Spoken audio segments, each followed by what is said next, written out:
ഓൺലൈനായി വാങ്ങിച്ച വിത്ത് നട്ട് ഉണ്ടായ താമരത്തൈകളാണിത്. അന്ന് പറഞ്ഞിരുന്നു കുറേ സാൻഡ് പേപ്പർ വെച്ച് ഉരച്ച് തൊലി കളഞ്ഞിട്ടാണ് വെള്ളത്തിലിട്ടത്. 4 ദിവസമായപ്പോൾ മുളച്ച് തുടങ്ങിയിട്ടുണ്ടായിരുന്നു. 2 ആദ്യത്തെ സെറ്റിൽ, പിന്നെ ഒരെണ്ണം പിന്നീട്, അങ്ങനെയൊക്കെയായിരുന്നു. അപ്പോൾ കഴിഞ്ഞ ദിവസം ഞാനത് തിരിച്ച് ടാർപോളിൻ ടാങ്കിൽ ഈ പാത്രത്തിലാക്കിയിട്ട് ഇറക്കി വെച്ചിരുന്നു. പക്ഷേ ഈ പാത്രത്തിൽ 2 പാത്രങ്ങളുണ്ട്. ഒന്ന് ആദ്യം ഉണ്ടായിരുന്ന ഒരു വെള്ള ചെടിച്ചട്ടിയാണ്.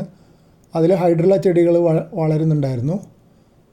ഉള്ളിൽ ഈ വേറെ ബൂസ്റ്റിൻ്റെ പാട്ടയാണ് ഇറക്കി വെച്ചിട്ടുണ്ടായിരുന്നത്. അതിൽ 3 തൈകളാണ് ഉണ്ടായിരുന്നത്. ഇന്ന് നോക്കുമ്പോൾ 2 ഉള്ളൂ.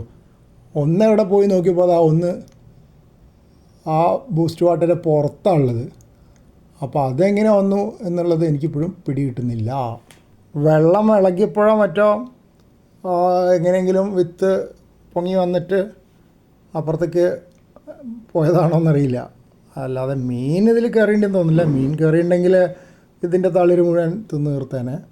ഈ 2 പാത്രത്തിൻ്റെയും പുറത്ത് ടാർപോളിൻ ടാങ്കിൽ വലിപ്പമുള്ള മീനുകളുണ്ട്.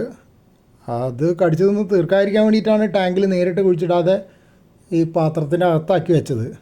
പക്ഷേ ഇതിങ്ങനെ സ്ഥാനം മാറി കാണുമ്പോൾ എനിക്കൊരു അത്ഭുതം, എങ്ങനെ സംഭവിച്ചു എന്ന്. ഇത് കുറച്ചുകൂടെ വൈഡർ വ്യൂ ആണ്. അതിൽ പുറത്തുള്ള ടാർപോളിൻ ടാങ്കിൻ്റെ ഭാഗം കാണുന്നുണ്ട്, ചെറിയ വെള്ള ചെടിച്ചട്ടിൻ്റെ ഭാഗം കാണുന്നുണ്ട്, പിന്നെ അതിൻ്റെ അകത്ത് വെച്ച പ്ലാസ്റ്റിക് പാത്രവും കാണുന്നുണ്ട്.